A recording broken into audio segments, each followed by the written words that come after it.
আসসালামু আলাইকুম ওয়া রাহমাতুল্লাহি ওয়া বারাকাতুহু। হ্যালো ভিউয়ার্স, আশা করছি আপনারা সকলেই ভালো আছেন। আমিও আলহামদুলিল্লাহ আল্লাহ সুবহানাহু ওয়া তাআলার অশেষ মেহেরবানিতে ভালো আছি। প্রিয় বন্ধুরা, আমি ডাক্তার এম বখতিয়ার রহমান, আমি আছি আপনাদের সাথে। আজকে কথা বলবো লিকেজ অফ সিমেন্টস নিয়ে। বন্ধুরা, এই লিকেজ অফ সিমেন্টস আপনারা অনেকেই এই রোগটার সাথে হালকা পরিচিত। আমি আজকে আপনাদেরকে এটা নিয়েই কি কেন হয় এবং কিভাবে এর প্রতিকার করা যেতে পারে এবং হোমিওপ্যাথিতে এর কোন কোন ওষুধগুলো সেবন করার মাধ্যমে একজন ব্যক্তি পুরোপুরি লিকেজ অফ সিমেন্টস থেকে সুস্থ হতে পারে, আমি আপনাদেরকে এগুলো নিয়ে আজকে কথা বলার চেষ্টা করব। তাই আমি আপনাকে অনুরোধ করছি, আপনি ভিডিওটি শুরু থেকে শেষ পর্যন্ত না টেনে, না কেটে, না স্কিপ করে দেখতে থাকুন। বন্ধুরা, লিকেজ অফ সিমেন্টস হচ্ছে অতিরিক্ত উত্তেজনা বশত পেনিসটা ইরেকশন বা না দাঁড়িয়ে পেনিস দিয়ে সাদা তরল লিকুইড এক ধরনের পদার্থ বের হয়ে যাওয়া বা এক ধরনের পানি বের হয়ে যাওয়াকে সাধারণত লিকেজ অফ সিমেন্টস বলা হয়ে থাকে। এটা হচ্ছে, ধরেন একজন ব্যক্তি গার্লফ্রেন্ডের সাথে কথা বলতেছে, তো গার্লফ্রেন্ডের সাথে সাথে কথা বলার কারণে তার উত্তেজনা বশত তার পেনিস ইরেকশন না হয়ে, অর্থাৎ না দাঁড়িয়ে, বরং এটা কি হয়, তার পেনিস থেকে এক ধরনের তরল পদার্থ বের হয়ে তার উত্তেজনা আস্তে আস্তে প্রশমিত হয়। তো এই প্রক্রিয়াটা আসলে একটা ভয়ানক প্রক্রিয়া। বিশেষ করে যারা 5 ওয়াক্ত নামাজ পড়ে তাদের জন্য একটা সমস্যা। বিশেষ করে যারা বিদেশে থাকে তারা স্ত্রীর সাথে কথা বলতে বলতেই এক ধরনের তরল পদার্থ বের হয়ে যায়, এবং এই সমস্যার জন্য কি আসলে তার গোসল ফরজ হয়ে যাবে কিনা, তো আসলে এটা নিয়ে একটা বিভিন্ন লেকচার হতে পারে। তো তারপরেও আমি যেহেতু প্রসঙ্গটা চলে আসছে, আমি আপনাদেরকে উত্তরটা দিয়ে দিচ্ছি। ইসলামী শরিয়া মোতাবেক বীর্যের 3টি স্তর রয়েছে। এই 3টি স্তরের প্রথম স্তরটাই হচ্ছে এইটা, যেটাকে সাধারণত মনি বলা হয়ে থাকে। তো এই মনি বের হয়ে যাওয়ার কারণে একজন ব্যক্তির গোসল ফরজ হয় না। তো যতক্ষণ পর্যন্ত না বীর্যপাত ঘটে, অর্থাৎ একেবারে তৃতীয় স্টেজ, যথাযথ যেটা বীর্য, একেবারে আমরা যেটাকে সরাসরি স্পাম বলে থাকি, এই স্পামটা যতক্ষণ পর্যন্ত একজন ব্যক্তির যে কোনো মাধ্যমেই হোক না কেন বের না হওয়া পর্যন্ত একজন ব্যক্তির গোসল ফরজ হয় না। একজন ব্যক্তির রিলেশন থেকে নিজেকে ইনভলভ না রাখা, অর্থাৎ ধরেন একজন ব্যক্তি 18 বছর বয়স হয়েছে বা 20 বছর বয়স হয়েছে বা 25 বছর বয়স হয়েছে, এখন সে তার গার্লফ্রেন্ডের সাথে নিয়মিত অশালীন চ্যাটিং করে বা অশালীন কথা বলে, এমন কথা বলে যেগুলো আসলে স্বামী স্ত্রীর মধ্যে কথা বলা দরকার ছিল, অথবা স্বামী স্ত্রীর যে সাধারণত হালাল কাজগুলো রয়েছে বা বৈধ যে সহবাস, এই বিষয়ক যখন কথাবার্তা বলে তখন তাদের এই লিকেজ অফ সিমেন্টসটা বেশি হয়ে থাকে। তো সাধারণত কি করা, যে অশ্লীলতা থেকে নিজেকে বিরত থাকা, এটাই হচ্ছে লিকেজ অফ সিমেন্টস থেকে বেঁচে থাকার একমাত্র মোক্ষম উপায়, এবং মহান আল্লাহ সুবহানাহু ওয়া তাআলাকে ভয় করা। এটা হচ্ছে খুব গুরুত্বপূর্ণ একটা পয়েন্ট, যে আসলে আমরা সবসময় ভাববো, যেমন এই মুহূর্তে আমি আপনাদের সামনে লেকচার দিচ্ছি, এই লেকচার দেওয়াটাও আমার কাছে এরকম যেন মনে হয় যে আমাকে মহান আল্লাহ সুবহানাহু ওয়া তাআলা দেখতেছেন, এবং আপনাকেও মনে করতে হবে যে আল্লাহ তাআলা আপনাকে দেখতেছেন, যে আমরা যেন কোনো ধরনের অশ্লীলতা, কোনো ধরনের পাপাচারের মধ্যে নিজেকে নিমজ্জিত না রাখি। এটা হচ্ছে লিকেজ অফ সিমেন্টস থেকে বেঁচে থাকার খুব গুরুত্বপূর্ণ বিষয়। এখন আসি যারা আসলে বিবাহিত, তারপরে এই লিকেজ অফ সিমেন্টস হচ্ছে আসলে কি। দেখেন, আপনি প্রথম যখন আমি যেহেতু পুরুষ মানুষ, সেহেতু আপনাকে কিছু প্রশ্ন করি, আপনি এইভাবে আপনি আস্তে আস্তে বুঝতে পারবেন যে এটা কেন হয়, কিভাবে হয় এবং কিভাবে এর থেকে বেঁচে থাকা দরকার। ফর এক্সাম্পল, একজন ব্যক্তি প্রথম যখন কোনো অশ্লীল দৃশ্য দেখেছে, তার প্রথম, অর্থাৎ জীবনে প্রথম তার যৌবনে উপনীত হয়েছে, প্রথম সে অশ্লীল কোনো কিছু দেখেছে, তার উত্তেজনাটা কেমন আসবে।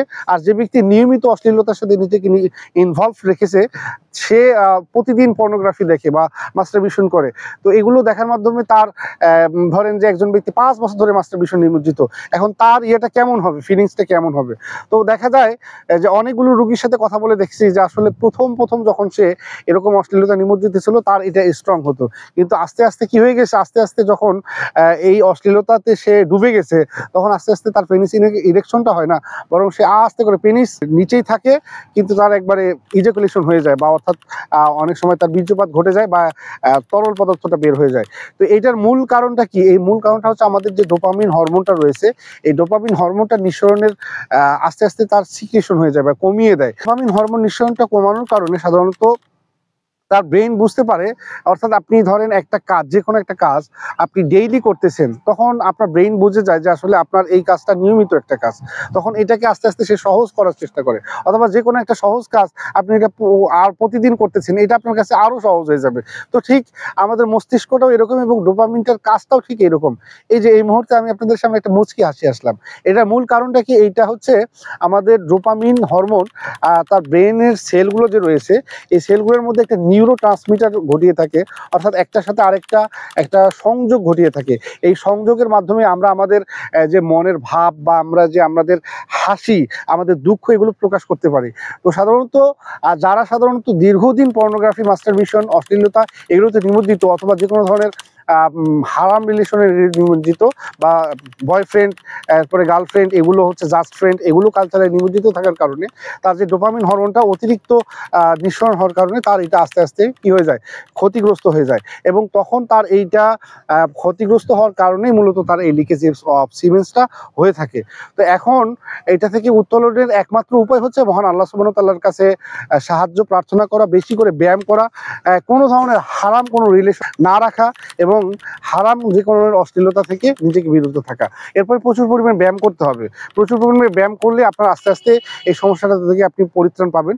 এরপরে প্রচুর পরিমাণে জিকির করতে হবে। দেখেন, আপনি আপনার যে সেলগুলোকে ক্ষতিগ্রস্ত করেছেন না, এই সেলগুলোকে ঠিক করার একটাই উপায়, সেটা হচ্ছে আপনাকে বেশি করে জিকির করতে হবে এবং আল্লাহ সুবহানাহু ওয়া তাআলার কাছে সাহায্য চাইতে হবে। এটা হচ্ছে আপনাকে এই ক্ষতিগ্রস্ত সেল থেকে নিজেকে বিরত থাকার একমাত্র উপায়।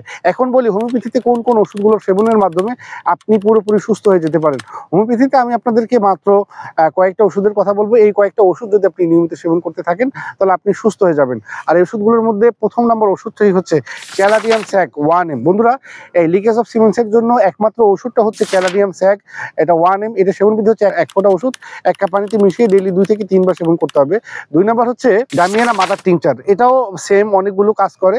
তো আমি আপনাদেরকে আজকে বিস্তারিত না বলে শুধু ওষুধগুলোর নাম বলতেছি এবং নিয়মাবলী বলতেছি, আপনারা কিনে এটা খেয়ে নিতে পারেন অথবা চাইলে আপনাদের স্ক্রিনে দেওয়া নাম্বারে আমাদেরকে কল করে আপনাদের সুপরামর্শ নিতে পারেন। ডামিনা মাদার টিংচারটা সেবন বিধি হচ্ছে 10 ফোঁটা ওষুধ 1 কাপ পানিতে মিশিয়ে ডেইলি 2 থেকে 3 বার সেবন করতে হবে। এরপরে হচ্ছে অ্যাভেনা সাটেমা মাদার টিংচার, এটা হচ্ছে একই নিয়মে সেবন করতে হবে, ডেইলি 3 বার সেবন করতে হবে।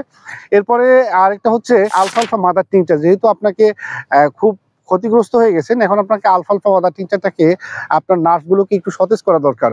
এই জন্য আলফালফা মাদার টিংচারটা আপনার নিয়মিত খেতে হবে। এরপর আরেকটা হচ্ছে ক্যালিফস 6X, এটা আসলে আপনার জন্য খুব উপকারী এবং প্রয়োজনীয়। এই ক্যালিফস 6Xটা সাথে আপনার যে ক্ষতিগ্রস্ত হয়েছেন, আপনার ডোপামিন হরমোন নিঃসরণ এটা আপনার ঠিক করে দেবে।